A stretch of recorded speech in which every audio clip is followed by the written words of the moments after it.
नमस्कार मित्रांनो, आज आपण बघणार आहोत वरईचा भात. तर त्यासाठी लागणारे साहित्य आपण जाणून घेऊ. त्यासाठी लागणार आहे उपासाचं मीठ, सेंदव मीठ, ही साखर थोडीशी, बटाटा चिरून घेतलेला, दही, शेंगदाण्याचं कूट जरा जाडसर, आणि हे वरई भिजवलेली 10 मिनटं, परत मिरची आणि अद्रक. पण आता वरईचा भात बनवायला चालू करू.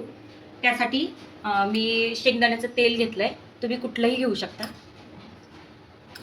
3 चमचे शेंगदाण्याचं तेल. यात आपण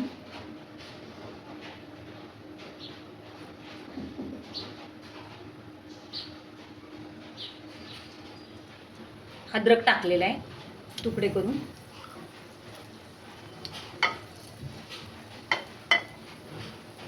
मग मिरच्या टाकून घेऊ.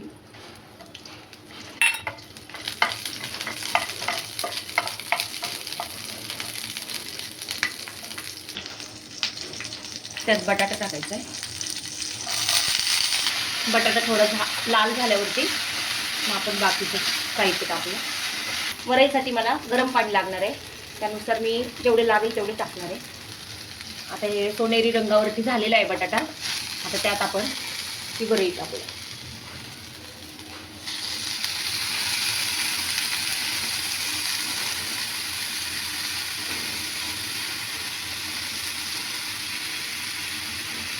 गॅस बारीक करायचा आहे.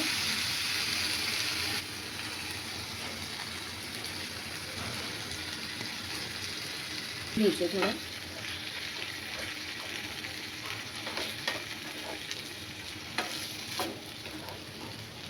यातलं पाणी सगळं मॉइश्चर झालं ना की मग पाणी टाकायचं आपल्याला गरम.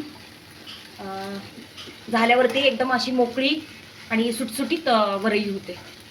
त्यामुळे आपण हलवून घेतोय आणि गरम पाणी यूज करतोय.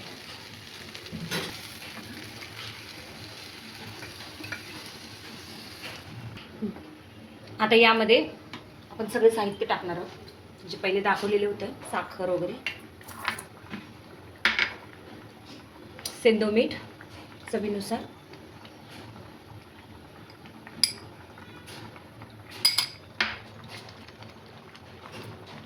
शेंगदाण्याचं कूट जाडसर,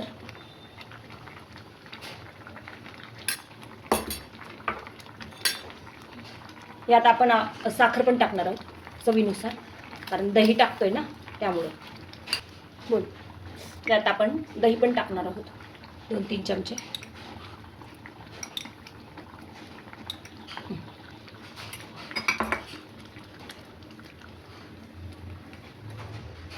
बघरीत आपण 4 चमचे दही टाकलंय. तर या दह्यामुळे आहे ना आंबट गोड अशी चव येते बघरीला, साखर आणि दह्यामुळं. आपण याला झाकून ठेवूया 5 मिनटं, म्हणजे छान मोकळी होईल ही वरई. 5 ते 7 मिनटानंतर त्याला आपण बघू.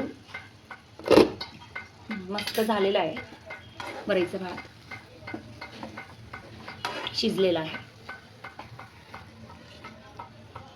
मस्त आंबट गोड असा वरईचा भात तयार आहे. आता हा सर्व करायला तयार आहे वरईचा भात.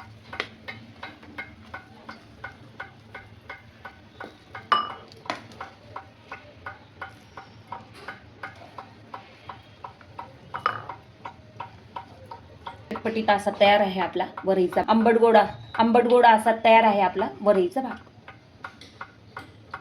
मस्त एकदा ट्राय करून बघा. ट्राय करा, नक्की ट्राय करा आणि आम्हाला कळवा कमेंट्समध्ये. थँक्यू.